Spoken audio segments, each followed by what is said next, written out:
The Cold War has never really ended. This is a very racist. To stop the federal government from investing in new weapon systems. Most of the mining comes from Canada. Under the Indian Act. Again, snipers. James, Justin Jr. Soaked in the blood of Ryan. The revolution will not be won with hot takes. Welcome to the Red Review. Hello, everybody, and welcome to the Red Review, a socialist action podcast. Today, we are continuing our series of interviews with the Municipal Socialist Alliance candidates. I'm your host, Emily Steers. I use she, her pronouns, and I am coming to you from the unceded territories of the neutral Anishinaabe and Haudenosaunee peoples known as Guelph, Ontario.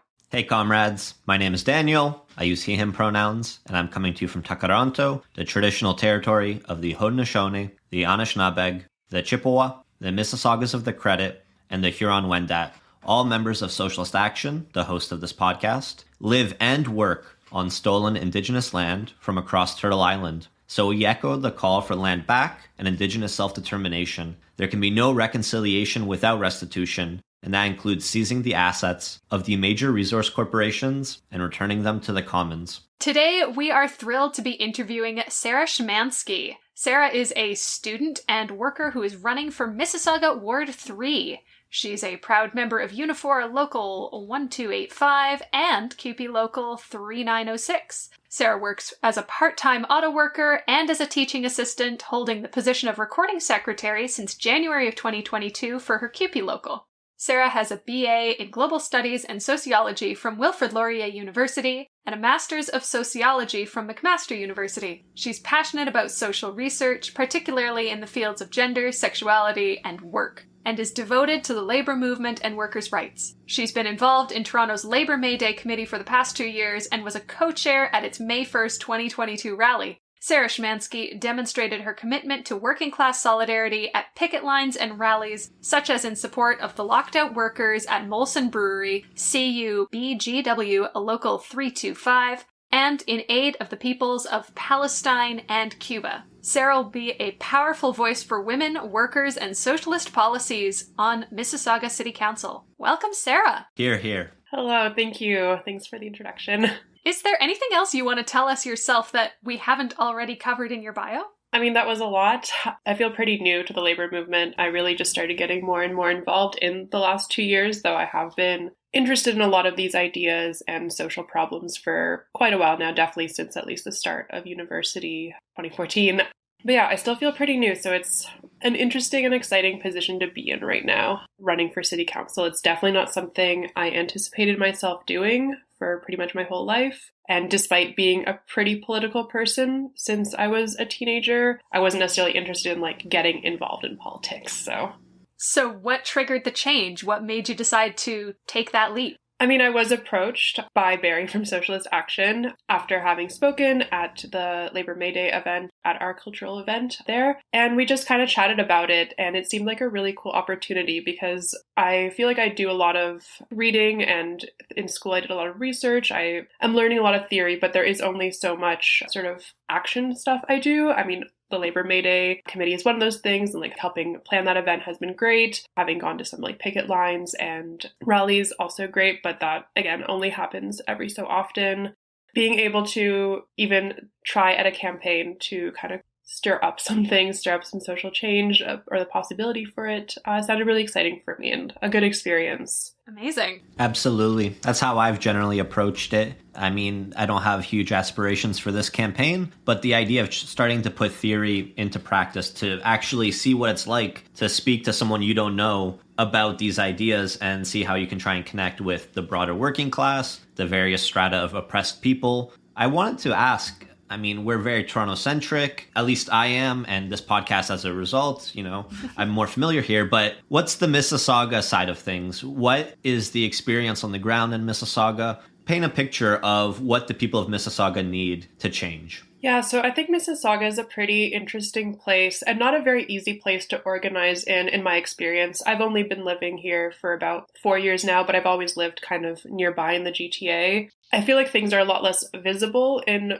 a lot of Mississauga, at least in the ward I live in, Ward 3. I think a lot of people would say like, oh, there's no homelessness or there's not as much hardship here. I mean, it's not necessarily like an upper class sort of ward by any means, but you don't see the poverty, but you hear about it. And in talking to some people, I mean, even my own mom, who I live with in Mississauga, as well as my neighbors, housing was a huge issue. And even though we might not be like close to homelessness ourselves, I think people are very worried about rising house costs, rising interest, and it's a big issue for a lot of people, and you don't even have to get into like a specific sort of like political background for people to bring that up. When I was getting endorsements from my neighbors, I was trying to have some conversations with people to see what the issues might be. I'm definitely not aware of everything, and housing was the number one thing. And I would bring that up as like, well, I think this is important to me. I mean, the issue of homelessness is absolutely an important thing to me, but also the issue of people who should be able to afford to live under this system that's supposedly, oh, well, you have a job, you've made your way up to the top, or like, I don't know, you fought to survive sort of, and you should be able to do so, but you're not. And it doesn't matter that these people have jobs, that they've maybe worked at these jobs for 15, 20 years and working their way to like a pension. They're still scared. They're still scared. Like my mom is close to retirement in the next few years, but there are worries with how high interest is getting on the house. Like, will her pension be able to cover it? And she's a teacher. This is supposedly a well-paying, good job with a very good pension, but there are worries around that. I know she's not the only one. People are kind of accessing the issue of the housing crisis from really, really different layers. Obviously, we're concerned about people getting evicted and homelessness and the issue of rent evictions and developers building unaffordable new housing.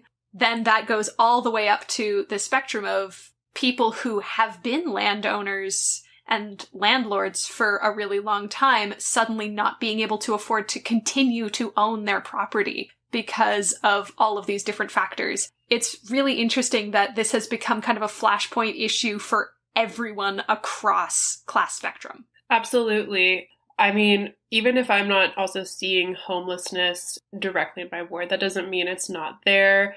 It does certainly exist in Mississauga, and there was an event I went to with the other Mississauga MSA candidate, Mark Freeland, and I believe we were in Ward 7 for this, which is the ward he's running in, and it was like a community event. There was music, there was some food, and I mean, we were chatting with some people there, some like community organizers, and there were homeless people in that area. It's called Four Corners. Maybe you've been in Mississauga, maybe not, but definitely some protests have happened and some community events have happened. When we were there were these benches, people were just sitting there, but I was talking to someone, she was saying that Mississauga is going to remove these benches very soon in the next like week or so because homeless people are sleeping on them. And that just seemed so ridiculous to me. Like, this is literally a corner of like a street, and there's like a few businesses nearby, of course. It's kind of like a busy street, transit and stuff, but people sleeping on these benches are not hurting anyone. But I did drive by there a few weeks later. I didn't know for sure if this person knew 100%, but I saw that the benches were gone. I was like, oh my God, like, why would they do that? I mean, they put money and resources into putting these benches there, and they definitely put money and resources to taking them out. And it just seems like that money could have been better spent. Yes, but if we can't see the homelessness, then obviously we don't have to actually deal with it. Is there a better example of treating the symptom rather than the root cause? You know, we don't like that there are people having to sleep outside, so let's remove the places that are convenient for them to sleep that are also visible. Let's make them invisible. Sarah, you mentioned the May Day rally. That was a really brilliant day. The first time, from what I am to understand, first time in decades that you had, communists in the street with revolutionary demands. And there were hundreds of us, even on that rainy, kind of dreary day. Yes. Do you see a path to connect the energy in that space to the general kind of apathy that we kind of see in larger sections of society where people really don't see a way forward? How do you take that revolutionary fervor and you bring it to the masses? Yeah, I mean, I think it definitely takes a lot of work and it can be difficult. Most of the people I talked to were definitely not radical people by any means. A lot of them were parents, older people. Many of them did not seem overly political either. But most of us weren't our whole lives. It definitely does take sometimes a certain event, something to trigger that. I think, like, for example, like housing can be one of those events. My biggest fear sometimes is people falling into reaction because of that, because you are kind of feeling helpless and you're not seeing much from the left, like the NDP perhaps. Not to be too critical, but there are definitely things that could change. No. This is not an NDP space at all. No, we love criticizing the NDP here. It's one of our favorite things to do. If we couldn't criticize the NDP on this podcast, we would have to cut half of our episode content. All right. Well, yeah, I mean, people definitely don't see themselves represented by some of the political left.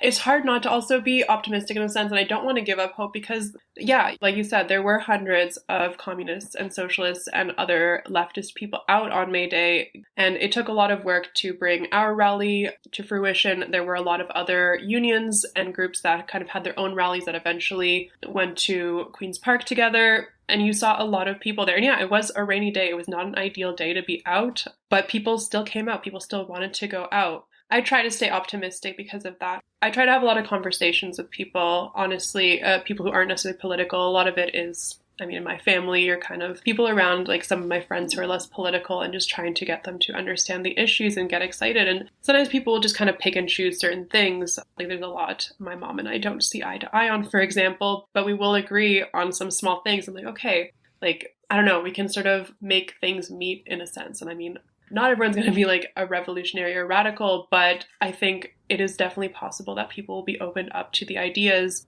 if you have that conversation, if you are putting those ideas out there and connecting it to their real world struggles, because people can see like times are hard, prices are rising for a lot of things, even if not everyone is maybe as sympathetic to the homelessness problem as I am, but I think everyone would say like, well, homelessness is bad and they feel bad that that's something, and whether they have like their own ways of thinking that there's a better solution, they definitely don't want to see people going through that. I think most people are compassionate at heart and want a better future for us, just maybe don't always have the ideas on how to get there, which is totally fair. Like, I don't know everything either.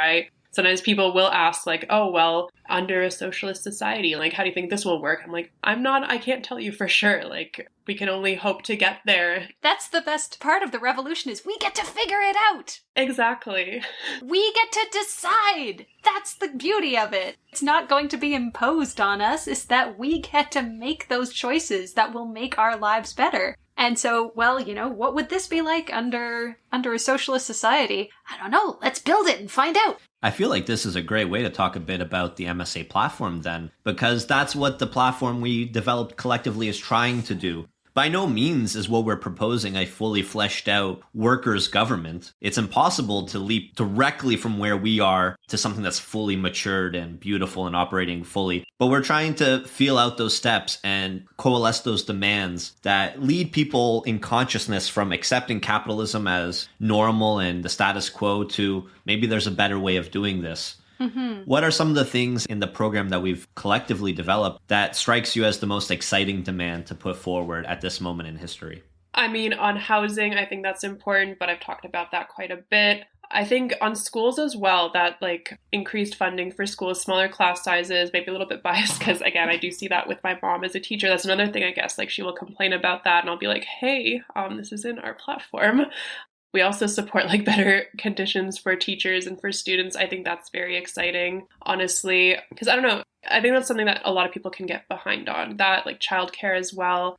And to me, also transit, I think is so important because it just gets to the heart of so many issues, I guess, like free and accessible public transit, because we don't have that even close in Toronto, in Mississauga, probably anywhere in Ontario or Canada, unless I'm mistaken. No, Toronto is the worst funded transit system in North America. Yikes. Not totally surprised, unfortunately. All of our sources, we'll link them in our podcast description, but no, so most transit systems operate on a 2/3 funding, 1/3 fare model. So 1/3 of the revenue that they collect from fares, you know, your Presto card, your tap, your tokens, whatever, goes towards funding, and then 2/3 would come from the city and the state or province. Toronto operates on the inverse. It operates on a 2/3 fare, 1/3 funding model. That is fairly unique in North America. And I think most other places have, as I say, the 1/3, 2/3 split is the most common. 50-50 is also pretty common. But Toronto is the only one with 2/3 fare, 1/3 funding. That's unfair.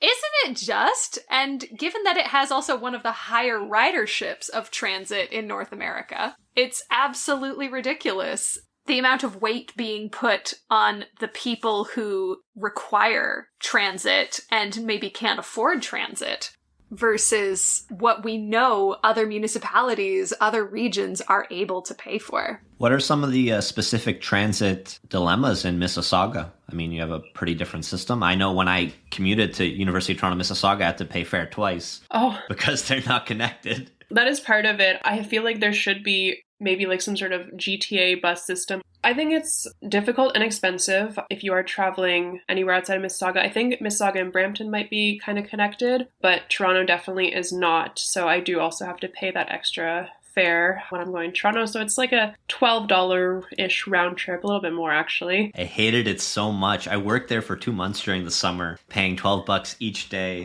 to get screwed over by 2 poorly run transit agencies. I'll also jump in with my little KW Guelph rant, is that if I want to take transit to Kitchener-Waterloo, a town that is a 30-minute drive away, not even, it would cost me $16 round trip on transit. So dumb. It gets unaffordable. Like, a lot of politicians do talk about the environment and sustainability, and Mississauga did recently this year get some money to be spent on transit funding from the Trudeau government as well as the Minister of Transportation. And that was largely to replace the diesel vehicles and develop some more rapid transit, which sounds great and definitely ideal. We'll see if anything actually comes out of that. But even if that does happen, people are still paying exorbitant transit fares, especially to get into the city. I'm sure a lot of people in Mississauga work in Toronto or vice versa, and it just becomes unaffordable. And I mean, owning a car is definitely expensive. I'm sure people would have to like add up their own cost with how often they'd be traveling to see what is more worth it than not. But the transit always comes up being less worth it because of how much longer it takes. So it's like, okay, maybe it's a little bit cheaper than owning a car, but not enough to make it worth it.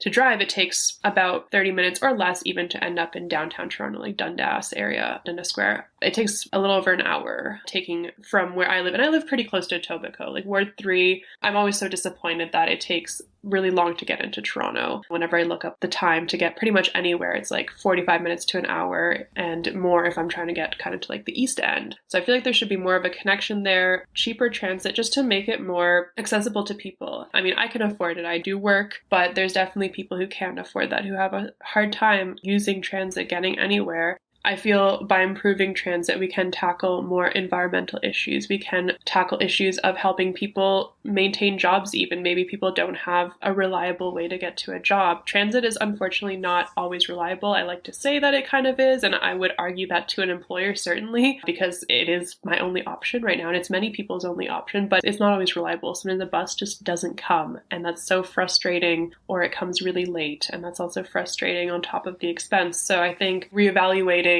our system and making sure that availability is there, that there are enough jobs, that there are enough drivers, and having a better system, honestly, because Mississauga is such a spread out kind of suburban-ish city, which is difficult to get around in if you don't have a car, but it shouldn't be, because it's so close to Toronto. I feel like, why isn't it better living right next to the biggest city? Yeah, Mississauga is so sprawled.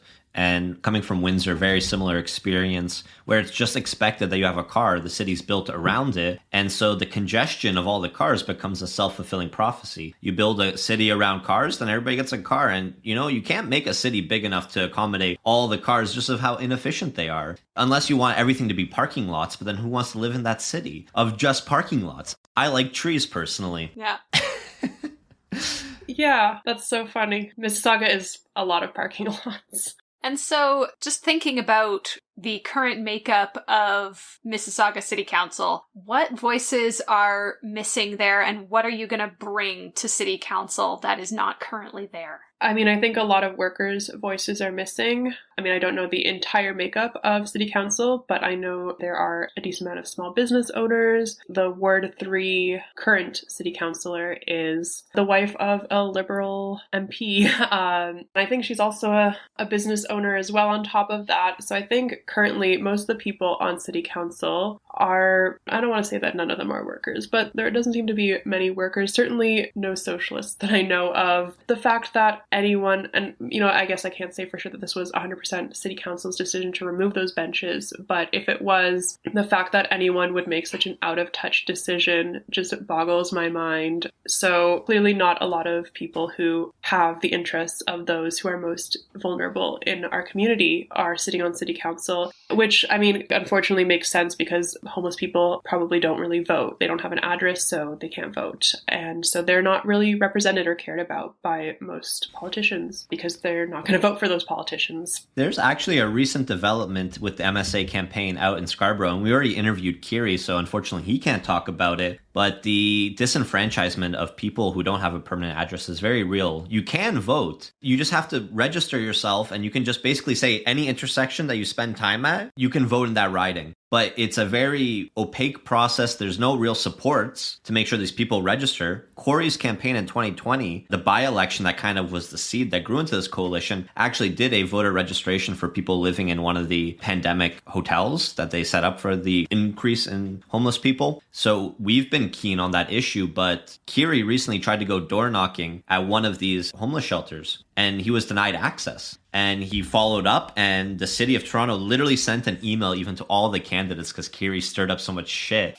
saying that these residences in particular are not covered by the legal protections because normally access to an apartment building complex, to a condominium, to even a gated community is guaranteed. And it's meant to be an act of enfranchisement, meaning like politicians are allowed to come and speak to you. They're allowed to hear your voice. But the city of Toronto was saying for the people that don't have their own home, they don't get that protection. They're going to be completely shuttered away during the process of this election and made completely invisible and disenfranchised. Yeah, I think the difficulty in getting people to even be aware of that, I did not know that. I'm sure that someone who is in a much more vulnerable state than me probably does not know about that, or even if they do, maybe just doesn't have the time or energy to go through that process. It does sound frustrating and tedious. I would definitely like to bring awareness to that issue. I think it'll be difficult if I am on city council. I would feel like I'll be arguing with a lot of people, but I wouldn't want to back down from any of our positions because I think they're all very important, and having someone to even say that and represent a ward with some of these ideas to kind of fight back against the sort of status quo of things, I think is very important, even if it is just stirring up some trouble. But maybe it will cause people to see differently, whether on city council or people in the community. I hope to get even closer with people in the community. Should I get elected? I think that would be really cool. I know there's a lot of different political views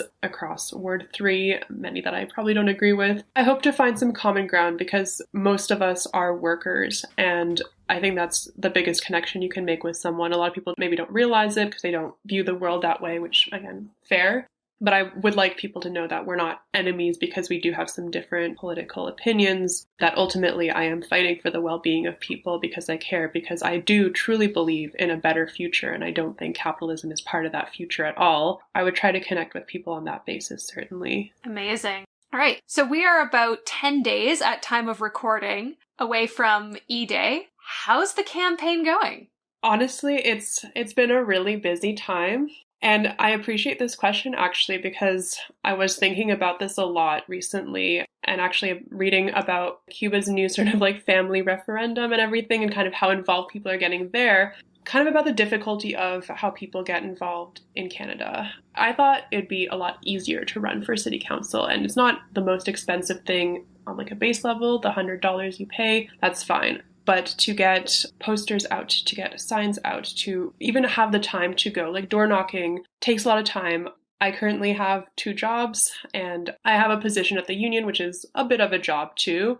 So I have not maybe had as much time as I've wanted to spend on the campaign, honestly, as much time as maybe some of my opponents have, because I don't have that time and I don't have that money. I have spoken to people for sure in my community. I brought up where I can. And I hope to do it definitely kind of like a last big push before election day. I think it is really difficult as someone who is a worker. And unfortunately, there's not always that like time, I guess, because you have so many priorities and also not as much money. Like it really, even on a municipal level, it really does cost a lot of money to win a campaign, I think, which is unfortunate for working class people and why I brought up Cuba. I know it's a bit different. You don't need money to win a campaign. And people will criticize that as not a democracy. And I don't think it's very democratic that you need a lot of money, that you need so much advertising, that you can't connect with people in certain ways, because just the loudest people will always be the ones whose voices are being heard through their sort of financial situation, typically. Yeah. Money and time. One of our candidates, Danny Drew, they mentioned the only reason they could run for mayor of Guelph in this cycle was because their dad died and they got some inheritance and they're currently then unemployed, which is such a dystopian sentence to say the only time I could be enfranchised and have the possibility of participating in the so-called legitimate political system was when some sort of tragedy befalls you and you get, a momentary windfall. Yeah. Windfall in quotation marks. Same way students sometimes pray to get hit by a bus or something and you can sue them. It's disgusting that our freedom is contingent on that. Well, and this is why there's so little worker and tenant representation in politics. And this is why we see so many landlords in politics, is because when you've got this quote unquote passive income, the stolen wages of the working class, that's the only time you can afford to get involved in a meaningful way in politics in a way that is going to yield a win. And it's absolutely dystopian. Okay, Sarah, you've got 1 minute. Imagine you are speaking to every single person, every undecided voter in your ward. 1 minute. What would you like them to know? I mean, I would tell people that really up until this year, I didn't have that much interest in municipal politics either. I voted once in a municipal election when I lived in Waterloo as a student at Laurier, and that's just because my friends were voting, and it was very easy to do so on the university campus. I was like, I'll vote as well. I have not voted Mississauga before. I have not voted in the city I grew up in or town I grew up in either. So I'd say I totally understand where you're coming from, because it can feel hopeless. But I don't think it is ultimately. I mean, I hope that I can be a great voice. I hope that I can provide a change and something different to city council that maybe hasn't been seen before. Because again, I don't think we've seen many or any socialists on Mississauga City Council, certainly not in recent years. I mean, things aren't going that great, like with people bringing up housing crisis for sure, public transit not being the best, our schools definitely needing improvement. So maybe trying something new is what we need, because our system is not working, capitalism is not working, and anyone defending that system, any politician defending that system, they're not doing the work that is needed for the people. So I would tell people to take that chance, and I would try my best to do what I can to help and to do something to change as much as possible for people, for workers, and for families. Hear, hear. Woo! All right. And Sarah, where can people find you? I'm not a huge social media person, but I have been directing people to my email. If they want to email me, I am happy to connect that way. It's szym9409@gmail.com. And yeah, I would be happy to answer any questions or just to chat or connect with anyone. Amazing. Well, best of luck. Thanks so much, Sarah, for coming on, for chatting with us. Again, I like learning more about Mississauga. We're neighbors, and solidarity knows no boundaries, least of all between Toronto and Mississauga. So good luck with your campaign. And as we've been saying, this is not the end of our campaign. This is just the beginning. Mm-hmm. Until revolution, let's keep going. Until next time, everybody, stay safe and solidarity.